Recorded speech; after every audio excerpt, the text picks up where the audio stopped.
اور دوسرے نمبر پر یہ ہے کہ خزانہ غیب سے انسان کو مدد آتی ہے، رزق کی کشادگی ہوتی ہے اور دشمنوں کے شر سے حفاظت ہوتی ہے۔ اولاد کی نافرمانی ہے تو اولاد کے بارے میں پڑھی جائے تو اولاد فرما بردار بن جاتی ہے۔ اور دوسری حدیث آپ کو سناؤں، ابو ہریرہ رضی اللہ عنہ کہتے ہیں کہ ایک دفعہ ایک غزوے سے حضور پاک صلی اللہ علیہ وسلم آئے تو آدھی رات کا وقت تھا، مجاہدین کچھ زخمی تھے، تھکے ہوئے تھے اور کچھ پہ غنودگی طاری تھی، سو رہے تھے۔ تو حضور علیہ السلام نے فرمایا کہ یہ سونا چاندی جواہرات اور نقدی سرمایہ اور غلہ اور کپڑے یہ مال غنیمت آپ کے حوالے ہے، آپ اس کا دھیان رکھ دیجیے گا۔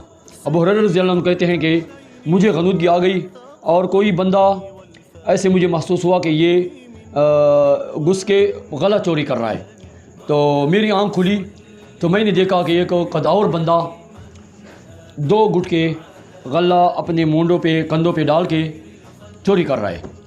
تو میں نے اس کو پکڑا اور اس کو کہا کہ آپ کو شرم نہیں آتی؟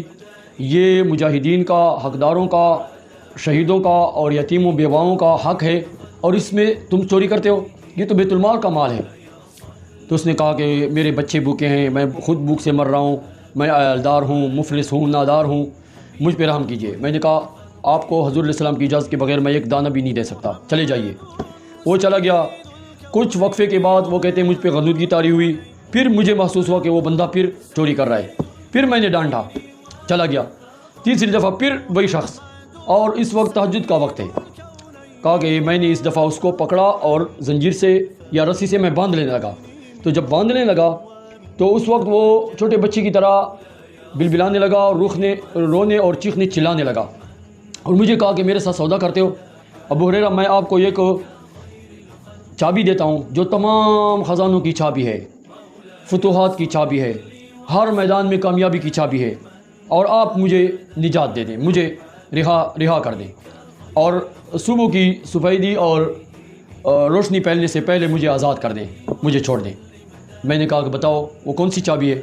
کہا کہ تمہارے قرآن میں ایک آیت ہے جس کا نام آیت الکرسی ہے، یہ جب تم پڑھو گے تو اللہ پاک غیب سے تمہاری مدد فرمائیں گے، دشمن کے شکنجے میں ہو تو اللہ پاک رہائی دیں گے، کوئی شیطان یا سرکش جنات تمہارے اوپر مسلط ہیں، تمہارے گھر کو تکلیف اذیت دے رہے ہیں، تمہیں نجات ملے گی، اور اگر کسی بندے نے تمہیں نقصان دینے کا منصوبہ بنایا ہوا ہے اس نقصان سے تم بچ جاؤ گے۔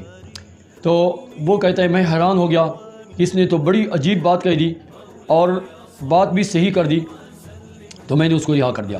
صبح کی نماز کے بعد میں نے حضور علیہ السلام کو یہ بات سنا دی تو حضور علیہ السلام ہنسے اور فرمایا کہ یہ شیطان تھا تو وہ جھوٹا لیکن بات سچی کہہ گیا، اور ایسا ہی ہے کہ جو شخص یہ آیت الکرسی پڑھتا ہے تو اللہ پاک اس کی ہر دعا قبول کرتے ہیں، کیونکہ اس میں اعظم ہے۔